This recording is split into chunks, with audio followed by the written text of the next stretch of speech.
Welcome friends. आज हम लोग जो है एक ट्रिक लेकर आए हैं जो कि कंपटीशन में बहुत ही इंपॉर्टेंट है, कंपटीशन में बड़ा ही काम करता है और ये ट्रिक कई तरह के प्रश्न मैथ्स का सॉल्व करता है।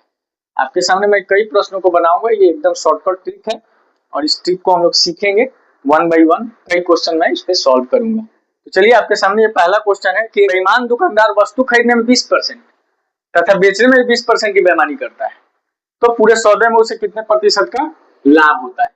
लाभ परसेंटेज निकालना है, ठीक है। तो देखिए, अगर किसी चीज का दाम मान लीजिए पहले से 100 रुपया है, ठीक है, 20% उसको खरीदने में ऊपर में लिखेंगे, जो काम हुआ है वो ऊपर में लिखेंगे 120, यानी 100 वाला चीज वो 120 प्राप्त कर ले रहा है। फिर बेचने में भी 20% गुना में लिखना है और 100 नीचे ही रखना है, फिर 120 हो गया उसका, यानी 100 वाला चीज 120 में किया है, 100 वाला चीज 120 पाया है, ठीक है। अब एक 100 को रहने देना है और एक 100 को कटा देना है। तो यहाँ देखिए, ये शून्य से ये शून्य, ये शून्य से ये शून्य कटेगा, ठीक है। 12 को 12 से मल्टीप्लाई करेंगे तो ये हो जाएगा आपको 144। अब बट्टा नीचे 100 रहने देना है कंपेरिजन करने के लिए ऊपर वाले से। तो अब देखिए, नीचे से ऊपर का जब कंपेरिजन करेंगे तो आप देखोगे 100 और 144, तो आप क्या पाओगे कि 44% बढ़ा हुआ है नीचे से ऊपर, यानी यहाँ लाभ होगा। कितना परसेंट लाभ होगा? 44%। इस क्वेश्चन में देखिए, व्यापारी जो है दो वस्तुएं बेच देता है, एक को 20% पर और दूसरे को 20% के लाभ पर बेच देता है। पूरे सौदे में उसे कितने प्रतिशत का लाभ या हानि हुई है। एक व्यापारी 5,000 रुपए प्रति वस्तु की दर से। तो अब देखिए, पहला वस्तु का दाम था मान लो 100 और बेचा है वो कितना? 20% की हानि पर। तो बेचा है कितना पे? 80। 100 में 20 कम कर दिया। दूसरा वस्तु का दाम भी मान लीजिए था 100, लेकिन 20% के लाभ पर बेचा है, तो क्या कर देंगे? 120। और हमने आपको ट्रिक बताया है कि एक 100 को रहने देना है और एक 100 को कटा देना है। तो देखिए, शून्य से शून्य, शून्य से शून्य कर दिया, 12 8 96 और नीचे 100 कंपेरिजन करने के लिए रखते हैं। आप क्या देखोगे? नीचे से ऊपर में क्या देखोगे? 4% का हानि हुआ है, ठीक है, क्योंकि 4% ऊपर में क्या है? कम है। देखिए, इस प्रश्न में व्यापारी जो है 10,000 रुपए प्रति वस्तु की दर से दो वस्तु बेचता है। एक पे 25% की हानि होती है, यानी अगर 100 रुपए में खरीदा था तो बेचा है 75 रुपए, 25% हानि, 25 कम कर दी। और दूसरे पे 25% का लाभ होता है, यानी कि 100 रुपए में खरीदा था तो बेचा है कितना में? 125, ठीक है। तो पूरे सौदे में उसका प्रतिशत लाभ या हानि ज्ञात करना है। तो हमने बताया आपको ट्रिक कि एक 100 को नीचे रहने देना है और एक 100 को कटाना है। तो 25 से 4 बार में कटाएंगे तो 25 चौके 100 और 25 दिया 75, ठीक है। और 125 दिया कितना हो जाएगा आपको? नीचे का ये 100 रह गया, गुना 4 रह गया नीचे में, और ऊपर में हो गया 125 दिया 375, ठीक है। 375 को जब हम 4 से डिवाइड करेंगे तो ये आ जाएगा 3.75 और नीचे में बट्टा 100। अब क्या आप देख रहे हो? नीचे से ऊपर वाला कम है। कितना कम है? 100 में 93.75 घटा देंगे तो कितना कम हो गया? 6.25%, यानी कि इसमें व्यापारी को हानि हुआ है कितने परसेंट का? 6.25%। चलिए, इस प्रश्न में भी देखिए, दो वस्तु व्यापारी बेचा, प्रत्येक का मूल्य कितना है? 25,000। 10% की एक हानि पे है और दूसरा 10% के लाभ पे, यानी एक को बेचा है, खरीदा था 100 में, बेचा है कितने में? 90 में। और दूसरे को खरीदा था 100 में, बेचा है कितने में? 110, ठीक है। हमने आपको बताया है कि एक 100 को रहने देना है कंपेरिजन करने के लिए और एक 100 को कैंसिल करना है, शून्य शून्य शून्य शून्य, 11 9 99 और नीचे में बट्टा 100। तो नीचे से ऊपर वाला क्या हुआ है? घटा है, ठीक है। कितना परसेंट घटा है? 1%। यहाँ पास हानि होगा, कितने परसेंट का हानि होगा? 1%। तो दोस्तों, जैसा कि मैंने आपको बताया था कि ये ट्रिक कई क्वेश्चन पे काम करता है। अब देखिए, यहाँ आयत की लंबाई 20% बढ़ जाती है और चौड़ाई 10% घट जाती है, तो आयत के क्षेत्रफल पर क्या प्रभाव पड़ेगा? आपको पता है आयत का क्षेत्रफल जो होता है लंबाई गुने चौड़ाई होता है, ठीक है। तो जैसा फॉर्मूला होगा वैसा ही हम लोग को लिखना है। तो लंबाई 20% बढ़ा है, यानी पहले लंबाई 100 था, अब कितना हो गया? 120, ठीक है। गुना का गुना लिख देंगे। और चौड़ाई जो है 10% घटा, यानी पहले चौड़ाई 100 था, अब कितना हो गया? 10% घट गया, यानी कितना हो गया? 90 हो गया, ठीक है। अब क्षेत्रफल पर क्या प्रभाव पड़ेगा? तो सूत्र जैसा ही लिखनी है इसको। एक 100 को रहने देना है कंपेरिजन करने के लिए ऊपर से, और दूसरे 100 को कटाना है। 100 शून्य से शून्य और शून्य 12 9 कितना होता है? 108 और नीचे कितना है? 100। आप क्या देख रहे हो? नीचे से ऊपर 100 से 108, 8% क्या है? अधिक है, यानी 8% क्या हो जाएगा? क्षेत्रफल बढ़ जाएगा, बढ़ेगा कितने परसेंट? 8%। इस क्वेश्चन में देखिए आयत की लंबाई और चौड़ाई दोनों 20% बढ़ा है, तो पूरे क्षेत्रफल पे हमने बताया है कि क्षेत्रफल जो होता है आयत का क्या होता है, लंबाई गुना चौड़ाई। लंबाई 20% बढ़ा है, यानी पहले 100 था, अब कितना हो गया 120। चौड़ाई भी बढ़ा है, जहां चौड़ाई वहां चौड़ाई लिख देंगे, 100 था, अब कितना हो गया 120। शून्य से शून्य कट जाएगा, शून्य से शून्य कट जाएगा, 12 को 12 से गुना करेंगे तो कितना हो जाएगा 144 बट्टा 100। ठीक है, यानी कि नीचे वाले से ऊपर वाला कितना परसेंट ज्यादा है, 44%। तो यहाँ जाएगा बढ़ेगा क्षेत्र। ठीक है, चलिए देखिए ये क्वेश्चन कहाँ कहाँ काम आ रहा है, त्रिभुज में। ठीक है, ये ट्रिक हम लोग कहाँ कहाँ यूज करते हैं, ये देखिए इस त्रिभुज में भी कैसे यूज करते हैं। ऊंचाई 40% घटा दी है और आधार 40% बढ़ा दिया। त्रिभुज का क्षेत्रफल पर क्या प्रभाव होगा, क्षेत्रफल क्या होता है, आधा गुने आधार गुने ऊंचाई। ये हाफ क्या है, कांस्टेंट है, ये बदलने वाला नहीं है। हम लोग को बी गुने एच देखना, तो बी जो है यानी बेस 40% बढ़ा हुआ है, तो पहले 100 था, अब कितना हो गया 140। एच जो है 40% घट गया, यानी पहले 100 था, अब कितना हो गया 7। अब एक शून्य से एक शून्य, एक शून्य से एक शून्य घटा, 14 को 6 से गुना करेंगे तो आ जाएगा आपको 84। और नीचे कितना है 100। अब नीचे से ऊपर का तुलना जैसे ही करेंगे तो हम क्या देखेंगे, 16% क्या हो गया है, क्षेत्रफल में कमी हो गया है। अब देखिए इस ट्रिक को हम लोग इस क्वेश्चन में भी लगाते हैं, जहां हम लोगों को पता करना है कि बेलन के आयतन में कितनी वृद्धि हुई है। बेलन के आयतन में, अब देखिए क्षेत्रफल से आयतन में आ गए हम लोग, तो बेलन का आयतन क्या होता है पाई आर स्क्वायर एच। ठीक है, तो देखना है आर स्क्वायर, दो बार है आर स्क्वायर का मतलब आर गुने आर, और एक एच। बेलन का आधार और आधार के अर्धव्यास यानी आर, अर्धव्यास का मतलब क्या हुआ त्रिज्या, तथा उसकी ऊंचाई में प्रत्येक में 10%, यानी आर में भी 10% और एच में भी 10% की क्या हुई है, वृद्धि हुई है। तो हम लोग फॉर्मूला जैसे वैसे ही लिखेंगे, पाई तो कांस्टेंट है उसको छोड़ देंगे, आर स्क्वायर, तो दो बार आर में 10% की वृद्धि करेंगे यानी 110, फिर नीचे 100 लिखेंगे 110, ये हो गया आर स्क्वायर, दो बार बढ़ाया 10-10%। ठीक है, और एच में भी 10% की वृद्धि हुई है तो लिखेंगे 110। ये 100 को रहने देना है, बाकी दो को कटाना है हम लोग को। ठीक है, तो यहाँ पास 3 शून्य पहले कटा लेते हैं हम लोग ऊपर वाले से। ठीक है, और 11 11 11 जब हम लोग गुना करेंगे तो ये आ जाएगा आपको 1331।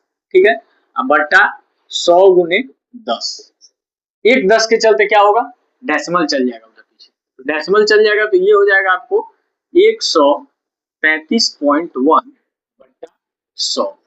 अब आप नीचे से ऊपर का तुलना कीजिए, क्या आप देखोगे कि 33.1% क्या हुआ है, वृद्धि हुआ है, किसमें, उसके आयतन में। चलिए इस क्वेश्चन में एक देखिए वृद्धि है और एक क्या है कमी है। ठीक है, कॉन्सेप्ट क्लियर होगा। बेलन का है, बेलन का जो वर्कपृष्ठ होता है क्या होता है 2 पाई आर एच। यहाँ पास हमें बताना है कि वर्कपृष्ठ में कितना परिवर्तन हो, तो जो फॉर्मूला है उसी हिसाब से लिखना है। तो 2 पाई जो है वो क्या है कांस्टेंट है, तो हमें किससे मतलब है, केवल आर गुने एच से। ठीक है, अब देखते हैं आर, एच में 15% की वृद्धि हुई है, तो जहां एच है वहां ऊपर में क्या कर देंगे 100 में 15 जोड़ देंगे, और आर है वहां हम लोग को 10% कम कर देना, यानी कि नीचे 100 और ऊपर में क्या कर देंगे। ठीक है, एक 100 को रखना है हम लोग को कंपेरिजन करने के लिए। एक शून्य से एक शून्य कटा दिए, 5 से कितने बार में कटेगा 2 बार में, और ये कितने बार में कटेगा 23 बार में।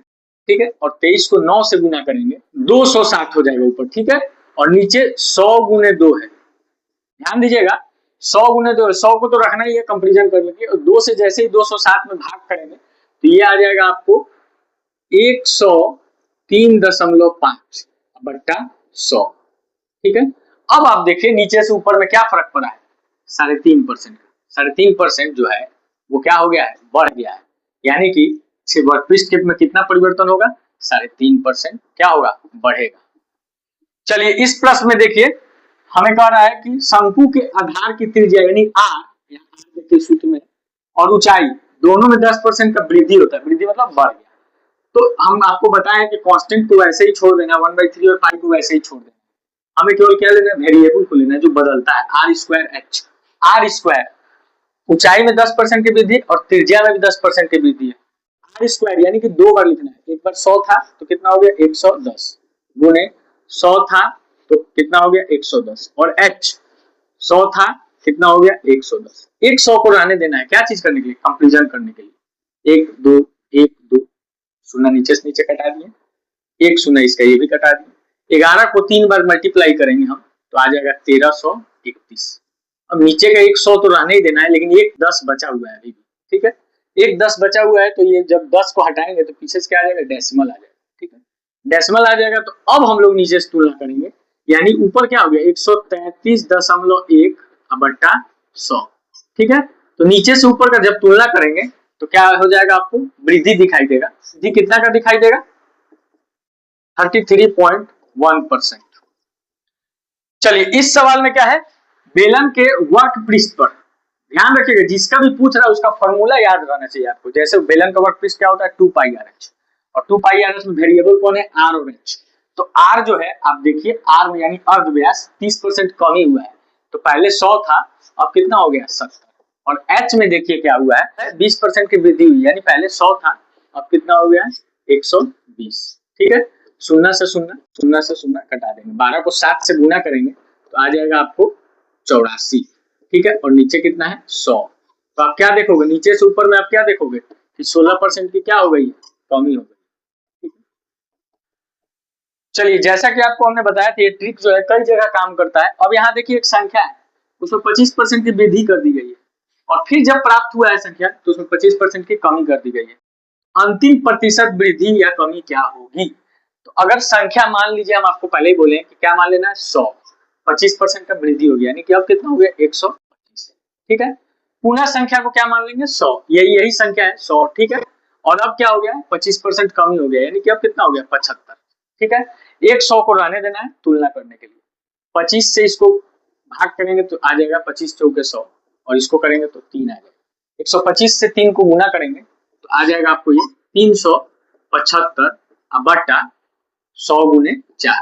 100 को नहीं हटा रहे हैं, आपको पता है 100 को हम लोग कंपेरिजन करने के लिए 4 से जब इसको डिवाइड करेंगे तो आ जाएगा आपको 93.75, और नीचे में 100 है, तो नीचे से ऊपर वाला क्या हो गया है, कम हो गया है। कितना कम हो गया है 6.25, तो इसका आंसर क्या हो जाएगा 6.25 की कमी। चलिए अब देखिए ये प्रश्न घन में भी यूज कर सकते हैं। क्या कर रहा है, एक घन का प्रत्येक भुजा में 50% वृद्धि करने पर इसके आयतन में कितनी वृद्धि होगी। तो सबसे जरूरी है कि आयतन का फॉर्मूला आपको आना चाहिए, इस ट्रिक को यूज करना है। तो आयतन का फॉर्मूला क्या होता है घन का, एल क्यूब, यानी कि भुजा का क्यूब। अगर भुजा एल है तो, और ए मानेंगे तो ए क्यूब। तो भुजा 50% बढ़ गया, क्यूब का मतलब क्या है 3 बार गुना हुआ, तो 3 बार 50% बढ़ा दीजिए। 100 था कितना हो गया 150, 100 था कितना हो गया 150, 100 था कितना हो गया 150, ठीक है। अब हम लोग को करना क्या है, एक 100 को रहने देना है कंपेरिजन करने के लिए, बाकी को कटा देना है। तो देखिए यहाँ पास कै गो शून्य है, 3 गो, 1 1 1 1, 3 शून्य कटा दिए। अब ये 10 बचा है, इसको भी कटा ही देना है। तो आपको पता है 5 तिया 15, 5 दूनी 10, ठीक है। अब 15 को 15 से गुना करेंगे तो हो जाएगा आपको 225, और 3 से गुना करेंगे तो वो हो जाएगा आपको 675। तो 675 बटा 100 गुने 2, ठीक है। 675 में 2 से जब हम भाग करेंगे तो आपको प्राप्त हो जाएगा 337.5 बटा 100। अब आप तुलना कीजिएगा 100 से, तो आप क्या पाइएगा, कितना परसेंट बढ़ा है 237% बढ़ा हुआ है, और 0.5 में भी बढ़ा हुआ है। इतना क्या हो जाएगा, वृद्धि हो जाएगा किसके, घन के आयतन में। इस प्रश्न में देखिए कह रहा है कि घन के संपूर्ण पृष्ठ के क्षेत्रफल में कितने परसेंट की वृद्धि होगी। संपूर्ण पृष्ठ का क्षेत्रफल जो घन का होता है वो क्या होता है 6l स्क्वायर, यानी 6 गुने भुजा का स्क्वायर। एल क्या है, भुजा, यहाँ पास आपको चित्र में बना हुआ है भुजा, देख लीजिए, ठीक है। तो हमको क्या करा, प्रत्येक भुजा क्या हो रहा है, दुगुना हो रहा है। तो हमारा जो सूत्र है 6l स्क्वायर, 6 कांस्टेंट को हम लोग को नहीं लिखना है, केवल वेरिएबल यानी एल स्क्वायर। तो एल स्क्वायर को कई बार बढ़ाना है, 2 बार बढ़ाना है। स्क्वायर मतलब 2 बार गुना करना है, और कितना कितना दुगुना हो जाएगा, यानी कि पहले 100 था, अब कितना हो गया 200। 2 बार यही काम कर देना, पहले 100 था, अब कितना हो गया 200, ठीक है। 100 से 200 को कटाएंगे कितने बार में कटेगा, 2 बार। 200 गुने 2 कितना हो जाएगा 400 बट्टा 100। तो अब आप तुलना कीजिए नीचे से ऊपर वाला, तो आप क्या पाइएगा 100 से 400 कितना अधिक है 300%। तो कितनी वृद्धि हो गई 300% की वृद्धि होगी। यहाँ पास आंसर तो आपको जैसा बताया था हमने कि ये क्वेश्चन जो है अलग अलग टाइप का जो है इस एक शॉर्टकट ट्रिक से सॉल्व हो जाते हैं। ट्रिक कई जगह काम करता है। अब देखिए यहाँ पास एक दुकानदार अंकित मूल्य 15% अधिक अंकित कर देता है, और 20% का छूट भी दे देता है। अब पूछ रहा है कि उसका हानि हुआ है, कितना हानि हुआ है, ठीक है। तो 15% अधिक किया है, यानी कि पहले कितना था ये हम लोग देखेंगे। पहले 100 था, 15% अधिक किया तो कितना हो गया 115, ठीक है। अब इसमें 20% का छूट कर रहा है, यानी कि पहले 100 था, कितना होगा 80। 100 को रहने देना हमने बताया था तुलना करने के लिए, और 100 को कटाना है। तो 20 को 4 से जब कटाएंगे 20 चौके 80, और 20 को 5 से जब कटाएंगे तो 100। 5 को जब हम लोग 115 से कटाएंगे कितना बार में कटेगा 23 बार में। 23 को जब 4 से गुना करेंगे तो ये आ जाएगा आपको 92, और नीचे कितना है 100। अब आप क्या पा रहे हो कि नीचे से ऊपर वाला कम है, और कितना कम है 8% कम है, ठीक है। यानी कि 8% की क्या हो जाएगी कमी हो जाएगी। अब देखिए इसी ट्रिक का प्रयोग हम लोग संख्या में भी करते हैं। क्या कर रहे हैं, संख्या में 25% की वृद्धि कर दी गई, तो संख्या में 25% की वृद्धि कर दी गई, तो पहले संख्या कितना था मान लीजिए 100, अब कितना हो गया संख्या 125, ठीक है। और फिर प्राप्त संख्या में 25% की कमी कर दी गई, यानी कि पहले संख्या कितना था 100, अब क्या कर दिया गया 75, ठीक है। हमने आपको बताया है कि प्रतिशत वृद्धि या कमी निकालना है हम लोग को। हमने आपको बताया कि नीचे वाले 100 रहने देना और 1 को कटाना है, तो 25 से दोनों को कटा देते हैं। 25 दिया 75, 25 चौके 100, ठीक है। 125 दिया कितना हो जाएगा 375, ठीक है ना। अब बट्टा 100 गुने 4। अब 375 को 4 से हम लोग डिवाइड करेंगे। जब 4 से डिवाइड करेंगे तो ये आ जाएगा आपको 93.75। यहाँ पर सब देख सकते हैं 93.75, यानी वो कम है। कितना कम है 100 से 6.25%। कितना कम है 6.25। और इस सवाल में देखिए एक व्यापारी जो है वो 2 क्रमिक बट्टा देता है। कितना बट्टा देता है 2 क्रमिक, यानी 2 बट्टा देता है। कितना कितना परसेंट का 10-10% का। कहा कि 10-10% का 2 बार जो बट्टा देता है उसके जगह पे 1 बट्टा देता तो कितना देता। तो पहले हम लोग निकालना होगा कि 2 बार बट्टा देने पर कितना बट्टा हुआ। तो देखिए 100 था, बट्टा देने का मतलब कमी करना, 90 हो गया 10 कमी कर दिया। फिर 100 था, बट्टा देने का मतलब 10 कम हो गया, ठीक है। 1 शून्य से 1 शून्य, 1 शून्य से 1 शून्य कट गया। 100 को रहने देना हम लोग को कंपैरिजन करने के लिए। 9 9 कितना हो गया 81, और नीचे में 100। अब आप तुलना कीजिए 100 से 81 कितना कम हुआ है 19%। तो अगर एक बार ही बट्टा देना होता तो कितना परसेंट बट्टा देना होता 19%। दोस्तों आप लोगों को ये ट्रिक कैसा लगा ये हमें जरूर बताइएगा, और इसी आधार पे हम फिर अगले वीडियो को आप लोगों को तैयार करेंगे। कमेंट बॉक्स में जरूर लिखिएगा ट्रिक कैसा लगा।